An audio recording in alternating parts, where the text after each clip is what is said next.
saying, Isaiah Thomas trade is one of the biggest issues in this city, or news in this city, but it's actually the Q renovation deal. I'm here at the United Methodist Center Church. In just a few moments, a group of pastors will discuss. They feel that black contractors could have taken some of those jobs to renovate the Q, and that was an opportunity for black contractors to make money, different things like that. However, if you remember earlier this year, we protested in opposition to the renovation, basically because the deal uses a certain percentage of taxpayers' money, and they feel as if that tax money could be used to demolish abandoned homes and different things like that. So we'll talk to some of the pastors here to get their understanding and basically why they believe that the deal should have gone through.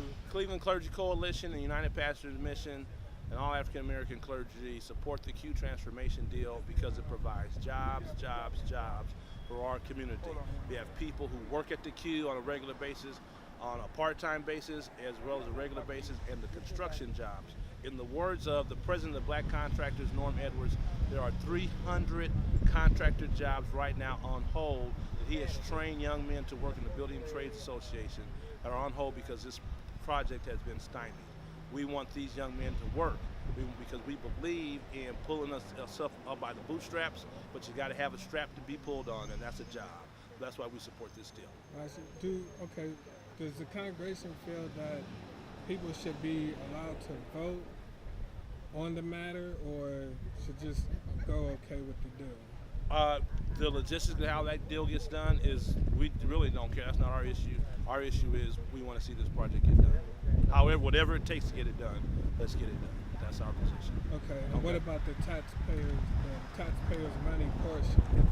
That'd be, the bed county tax and different things. Well, the logistics of how it gets done, we just want to see it get done. We want to see it get Even done. Even if it uses the taxpayers' money? It uses the money that the people who go down to the queue on a regular basis, who are the ticket holder. That's where the money is generated. It's not generated from people who don't go to the facility. Well, it says bed county tax, meaning people. No, that's one misnomer. Okay. So I want to make that really clear. The misrepresentation is the tax money that is going to be used for this deal is from money from people who go to the events. It's not money from the taxpayer who doesn't ever go to the queue. So if you don't go to the queue, your tax money is not going to that. But if you go to an event, it's from that tax money. And that's a truth that needs to be told. Okay? All right. I'm very concerned as to what deal may be worked out in the future because, let's face it, Fight for 15 had a deal, didn't they? There was supposed to be a special vote taken in early 2017, and City Hall was able to go downstate and wiggle out of that deal. I'm also concerned because if I go to almost any 3 or 4 streets and I want any listener who's in my region, and for the other people who may look at this in a city outside of Cleveland, outside of Ohio, if you have a sports team, if you go to any 3 or 4 streets and you go up and down, a majority of those people are not working in that stadium. They cannot buy the sports team's memorabilia or afford it from a team shop.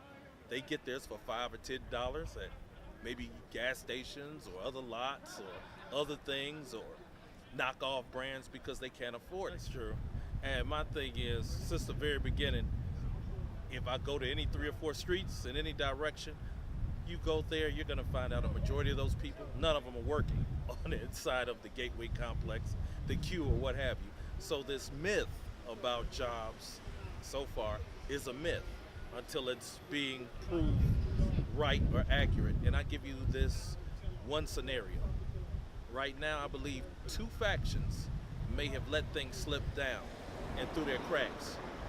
The black contractors and the clergy alliance, even the NAACP, I have a lot of respect for them, but I believe that it was a pivotal time that they could have demanded more from the poor little rich boy, Dan Gilbert, and say, you know something, we want the money, we demand the jobs, but we're going to go for more or less a boycott unless you do this, that, and the other, and guarantee things with numbers.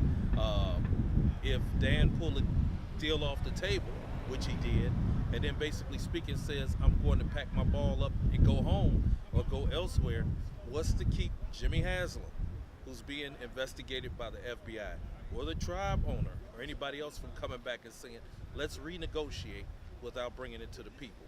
My thing is always this, just bring it to the people.